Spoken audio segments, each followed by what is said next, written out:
Have you been following what's happening with Substack? Substack is a platform that's been out for a little while now. It is phenomenal, getting better all the time. We're using it here at Stark Raving Entrepreneurs. And I say we, with me, Terry Brock, and my partner, Gina Carr. We're doing some things. And Gina's joining me now to talk about this. Gina, this Substack thing is really phenomenal. At least it looks that way to me. What do you think? I am loving it, and the clients that we are presenting it to and helping them use it are loving it. People are getting really good results, and it's turning into real money for some people. Yeah, I think that's the key. I love the fact that it's not only the community, that's good, but also you can monetize it, and they encourage that. So, Gina, why don't we just get started at the beginning here with the basics? The basics of what is Substack, how are people using it right now, and particularly, how are we using it here at Stark Raving Entrepreneurs? Well, Substack is like many platforms all together. And I say it's kind of like Blogger. Remember the old Blogger and how easy it was to blog? And it's still pretty easy to blog. But if you take a blog platform, you take a video platform like YouTube, and then you take a communication platform like the old Twitter, more like the old Twitter than the new Twitter, and you combine all those together and you make it really easy to monetize them. That's basically what Substack is. It's so wonderful, easy, low tech, easy to monetize, easy to create community and to get your message out into the world. So for people that we work with, content entrepreneurs, authors, speakers, coaches, consultants, people who have a message that they need to deliver to more people, to get their message out, to create more impact, and to drive more clients to themselves. It's so powerful and wonderful. We're loving it. Yeah, and it's got a lot of nice features to it. One of the things you've been talking about, and you've helped me a lot on this, is the idea of owned distribution. Tell me what that is. Tell us so that our viewers will be able to see that, and then the specifics way that that is helping content creators and creative conductors. Well, one of the issues with other social media platforms, other platforms in general, is that you don't own the people who are following you, who are subscribing to you. For example, LinkedIn, Facebook, they're great platforms, but there are many horror stories of people having their platforms closed down for something they didn't even do. They didn't do anything wrong, but it's impossible for them to get those platforms back. And even if they did still own them, they do not own the subscribers. Let's say that you have a LinkedIn newsletter, which is a fabulous thing. You do not own the people, do not have access to those emails of the people who are subscribed to you on LinkedIn. You do not have access to the contact details off Facebook to the people who are following you on Facebook. So this whole owned distribution is very important, because when people subscribe to you on Substack, those emails belong to you. You can export them immediately. You can export them on a regular basis, but you have full access and you can communicate directly. And that's the big part of the power of Substack. Yeah, I think so. And another nice thing about it is we can write articles. Now, we've been doing that for a little while here, largely me putting out some posts on Substack. I love it. As a creator myself, it is really nice for the capabilities that it has. I would encourage, matter of fact, those of you who are content creators or creative conductors out there, look into Substack. You can do writing, put that in there very easily. Your articles, you can put in there. You can use video, live video as well, recorded or live. Either one, they're both good. And one of the things that it gives you the ability to do is to take that and make emails with it, as well as on Substack. Gina, you were telling me about this, and it's got some amazing results. Matter of fact, we've made some major decisions and changes for what we were doing. We were using a mail distribution service that we've used for, I think, about 1,000 years. And now we've switched over, thanks to what you said, and getting good results, by the way, from having it as email. Tell us a little bit about the idea of email and the distribution, the post that goes on with Substack. Well, what I see is that rather than creating a single email that goes out to the people who are viewing it, why don't you go ahead and post it on Substack?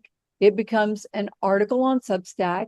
It essentially is its own web page. You can refer people to it directly, and people will find it on Substack, because Substack is constantly bringing traffic to you in a variety of ways. Other people are recommending you. The Substack algorithm is recommending you. And this is public writing versus just an email that only your existing subscribers see. So there's a lot of power in that.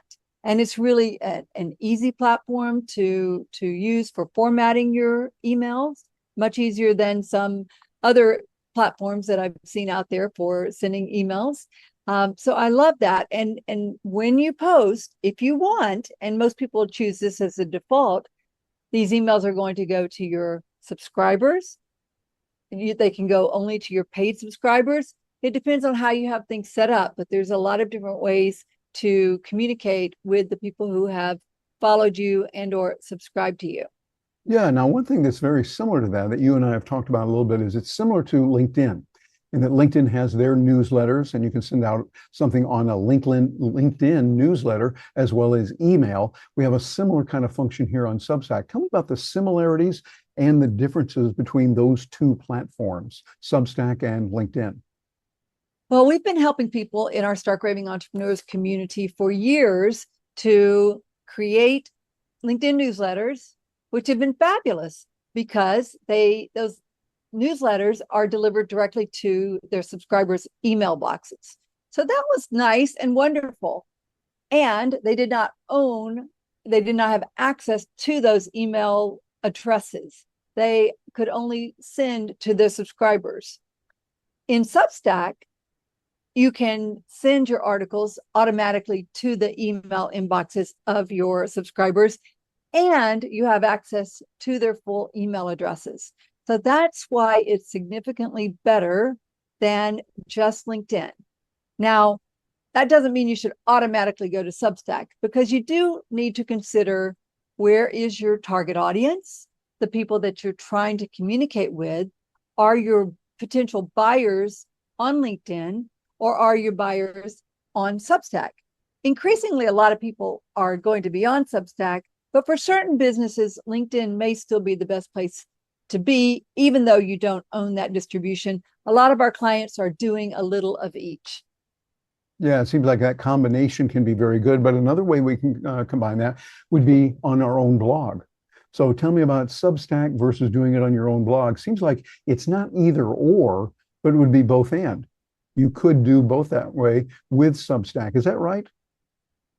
Well, I think it's really good to post what you post on Substack, also on your own blog, because you still want to drive the AI search engines, the regular search engines, the traditional search engines to your website through your blog, because the content will be there, and that will be really good for people finding you when it's on your own website.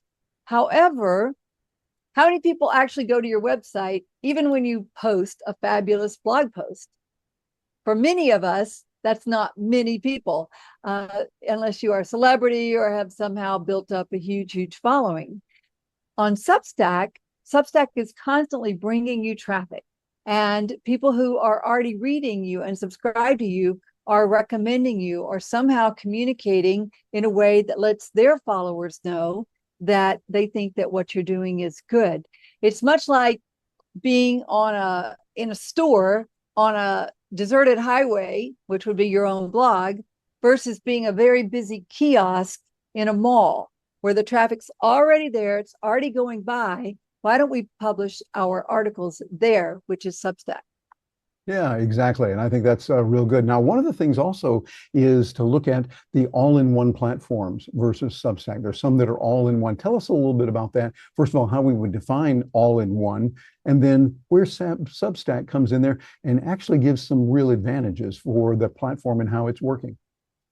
Well, all-in-one platforms would be these platforms where you can do a number of functions from within a single platform, such as sending your email, collecting payment, hosting a vault where your content is.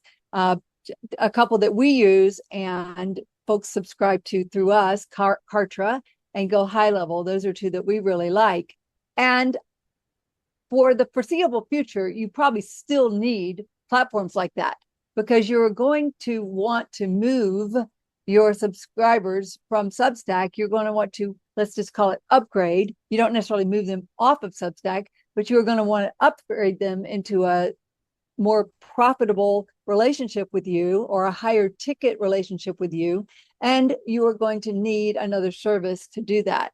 So for that reason, it's still important for most content entrepreneurs who are working on a serious business to have another platform where they can collect money, they can email very direct segments, and they can host the content that's needed, and possibly even a forum. The content, those are still some areas where Substack is not as strong, but Substack keeps improving all the time. And who knows, one day these other all-in-one platforms may not be needed. But right now, in my opinion, they are for most content entrepreneurs. Yeah, we can definitely use both of them. But then that leads to a thing that's really hot on Substack, and that is monetization. Just saying that word makes me excited. It's a real good thing there. Get those kind of money coming in, and everyone's winning because Substack will get a portion of it, and you will get a portion of it. They're very generous and very fair, I think, in the way they do it. Tell us a little bit about how monetization works on Substack and what our content entrepreneurs need to know about that. Well, one of the things I said in the beginning was if YouTube, Blogger, and Twitter had a baby that was easy to monetize, this is where the money comes in. And my favorite kind of money, recurring revenue on monthly or annual basis. Because here's the way Substack works for monetization. They keep 10% off the top of whatever you earn. And then they currently use Stripe as the processor. So Stripe's going to get another 3.5% or so. So you are paying for the convenience and the processing and the traffic and all of those things that are keeping traffic coming to you and that are increasing your subscribers and increasing your money. So they get paid when you get paid, which means that they are constantly encouraging people to buy from you, to subscribe at the paid level from you. And yes, they will be recommending you more when you have your paid subscriptions turned on. In the beginning, you'll probably want to start with free subscriptions while you're testing the waters and trying to figure out how Substack works, what types of content are appealing to people. But very soon, you'll probably want to add a monetization tier. And you can do all sorts of options. Something that's kind of popular on Substack right now is a $10 a month or $100 a year, or what's called Founders Club. Usually is higher, maybe it's $350 for the year. But there are all sorts of options out there that you can customize, but you are limited to those three paid options right now. Basically, a monthly, an annual, and then some sort of higher annual. So those are the options, but you can fill in the blanks there. And what you want to do is, if you imagine a revenue pyramid where at the bottom is your free content, and then maybe maybe that's the what of what you talk about, and maybe some of the how-to is behind the paid level.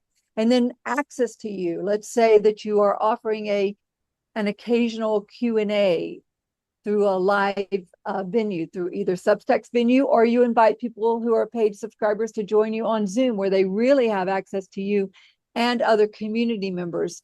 Those are some levels. So you basically are, as people go up the paid tier, they're getting increased access to you and increased knowledge about what you do and how you can help them. Yes, and that's a wonderful way to generate income, which in business we definitely want to do. But Gina, we can also go beyond subscriptions. So subscriptions is one good solid way to do it on Substack, but I understand there's other ways too that get very creative and wonderful for all involved. Tell us about that. Well, the experts that I'm following, the way they are monetizing is, yes, the traffic, their clients are originally finding them on Substack in many cases because of Substack's great algorithm and promotional system and recommendation system. And then they will make some lower ticket options available on Substack. But as they want people to buy their $500 courses or their $3,000 programs or their $1,000 a month programs, they will likely upgrade them into another paid system and into another type of content vault, such as I mentioned on Kartra or Go High Level, which is an all-in-one place to host that type of material, and to use those functionalities there. So you will want to move them into a higher option. It's going to be a rare person who can really make big money just with their Substack lower level subscriptions. But people are getting creative, people are experimenting, and it's fascinating to see what's going on. We're really in the early days of people using Substack, monetizing on Substack, publishing, and so constantly people are trying out new options. Yeah, and I think that's the key. We keep experimenting, trying it, and what we're doing is we're seeing it. I've been doing it for a little while, and I've probably done a little more publication than you have, Gina, but you know a whole lot more about what Substack can do because the work you're doing with your clients. And I understand one of the features that I've worked with a very little bit, but I think you've done a lot more, and I hear from you and you're telling me is very important, and that's called notes. Tell us a little bit about notes, what they are in Substack, and why we need to be aware of those things and start using them. Well, Substack has evolved. Originally, it was just post your articles and the algorithm would help people find them. But now it has added a feature called Notes, which this is more like the Twitter part of Substack. And this is, although it's not Twitter, so don't start tweeting on Substack. But this is a place where you can share your thoughts, share ideas. You really have to get in there and find your own rhythm of what you're going to share that people like. Sometimes it's just a few lines of text. Sometimes it's a short thought. You can share videos. You can share images. You can share a podcast even. It has that functionality, but you're going to need, that's a big part of what drives people to your articles and helps you develop subscribers. So you interacting on other people's notes is important. You posting your own notes and working to get engagement on those notes is critical. If you want to be serious about Substack, you're going to need to go to school on notes and learn how they work and dedicate time. I encourage you each day to dedicate some time, let's say 30 minutes or so, to interacting on notes and publishing your own so that you can actually grow your Substack. Gina, that makes a lot of sense. If you want to learn anything about, well, anything, you need to focus on a little bit and understand that. And notes sounds like a good thing. So as we kind of wrap things up here, tell us a little bit about how do we get started with this? What would you say to a person who's watching this saying, okay, it sounds good. I want to get going on this thing. I want to get started on Substack and do it the right way. What would you recommend to that person? Well, first of all, I want to say, don't get stuck in thinking, oh, I have to have my idea perfect, what I want to write about perfect. Sample, test, do some testing. Let's say you have an idea of something you're passionate about or a business you want to develop and you want to start writing about it. I encourage you to have 3 articles that are ready to go. One of them is really stating what you anticipate your articles to be about. This is called your publication. It's like having your own newspaper on Substack. So you want to have an idea, you want to explain what you plan to write about, and then you want to give a little bit about your material, your framework, whatever it is that you do to help people or that you're going to be teaching people, and then a good sample article. So 3 sample articles. Go ahead and get those out soon, and then have a cadence in mind. Either you're going to publish, say, another article once a week or a couple times a week, and then right away start doing the notes. So 3 articles, and then let's say that you are posting 2 to 3 notes a day, and then you're interacting on 2 to 3 other people's notes. This is how you're going to get known. This is how you're going to become respected and get people to want to tune into you. So some articles ready, some notes, and then very soon I would use the YouTube part of Substack, which we didn't really talk about, but it's really simple to use and very powerful. And that is the video part, including live streaming. So you want to go live. You want to go live to your free people. And then when you get paid subscribers, you're probably going to want to go live only to them sometimes and share extra special information and access to you. This is the formula that's working for a lot of people. Yeah, I think so. Well, when you look at all that we can do with Substack, it goes into the wow, oh my goodness category. We can see a lot of capabilities there with it. So getting started with it to me seems like a good idea for content creators, people who are out there as content entrepreneurs, building their business that way, and particularly creative conductors. You're like a conductor for the orchestra, and you're looking at what can be done, bring in this, then bring in that. You've got the ability to share pictures, to share text, of course, put in videos, live videos or recorded videos, and more, all kinds of that. So, Gina, it's an amazing thing. We appreciate you joining us today. Good to have you here with us on the video to be able to talk about how these things work and put them together. What words would you give to that viewer who's watching this and thinking, okay, I like this stuff. I think I'm going to have to look into it a little bit more. What would you recommend to him or her to do right now? Well, go ahead and subscribe to Substack yourself. Get out there, look around, see people that are writing about the topic that you're interested in, see how they're doing it, see where the gap is, what your special angle or your secret sauce would be about that topic. And then start writing yourself. Don't get stuck. Don't be afraid. You can always change your topic completely. You can always start a new publication. Let's say that you run the course on a particular publication. You can start a brand new one, and that will be fine. Yep, sounds good. Well, Gina, thank you very much for joining us today. Appreciate you being with us here. And I want to say for those of you that are joining us, this is a golden opportunity for you to get the kind of results you want using Substack. It can help you. This is what we do at Stark Raving Entrepreneurs, and we'd love to have you as part of our community. If it's the right fit for you, come on by at starkravingentrepreneurs.com. I'm Terry Brock, and with Gina Carr, we appreciate you being with us today.